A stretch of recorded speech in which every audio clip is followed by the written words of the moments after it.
নমস্কার বন্ধুরা, দ্য রসনা কিচেনে আপনাদের সকলকে স্বাগত জানাই। আজ আমি ছানার মালাই কেক বানিয়ে দেখাবো। তার জন্য আমি একটি মিক্সিং জারে 1 লিটার দুধে ছানা বানিয়ে নিয়েছি।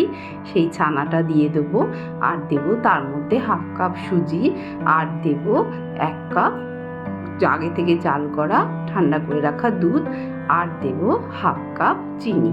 চিনিটা আপনি আপনার স্বাদ মতো দেবেন, তবে এই পরিমাণ চিনিটাই ঠিক আছে। দিয়ে এবার আমি মিক্সিতে এটা ঘুরিয়ে নিলাম, নিয়ে 1 চামচ সাদা তেল দিয়ে দেবো, দিয়ে আরও একবার মিক্সিটা চালিয়ে নেব।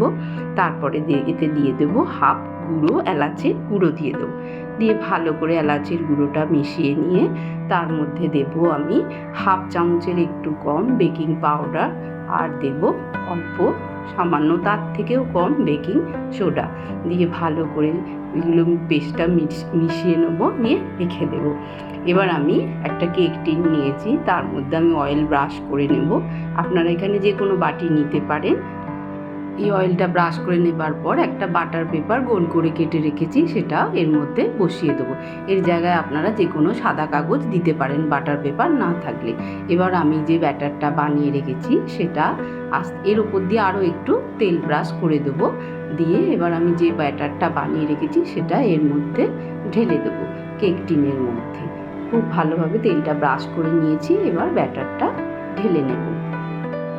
পুরো ব্যাটারটা ঢালা হয়ে গেলে আমি বাটিটাকে একটু হাতে করে ট্যাপ করে নেব।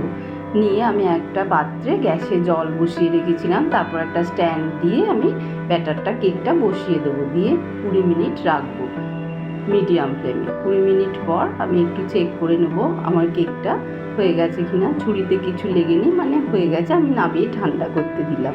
এবার আমি একটা কড়ায় 1 কাপ আগে থেকে জাল করা গরুর দুধ দিয়েছি, তার মধ্যে আমি দিয়ে দেবো 1 কাপ গুঁড়ো দুধ, দিয়ে মালাইটা রেডি করব কেকের জন্য। এইরকম যখন ঘনত্বের হবে নামিয়ে গ্যাস থেকে ঠান্ডা করতে দেবো। এদিকে আমার কেকটা ঠান্ডা হয়ে গেছে, আমি কেকটাকে ডিমোল্ড করে নেব। নিয়ে দেখুন এইভাবে আস্তে আস্তে উঠে গেছে। এবার আমি কাগজটাকে ছাড়িয়ে নেব কেকের ওপর থেকে, আস্তে আস্তে এরমভাবে তুলে নেব। আমার ছানার কেকটা খুব সুন্দরভাবে হয়ে গেছে। এবার আমি একটা ফোক দিয়ে ভালো করে কেকটার মধ্যে একটু ফুটো করে দেবো, যাতে মালাইটা কেকের মধ্যে প্রবেশ করে যায়। এবার এইভাবে ফুটো ফুটো করার পর যে মালাইটা বানিয়ে রেখেছিলাম সেটা আমি কেকের ওপর ঢেলে দেবো আস্তে আস্তে।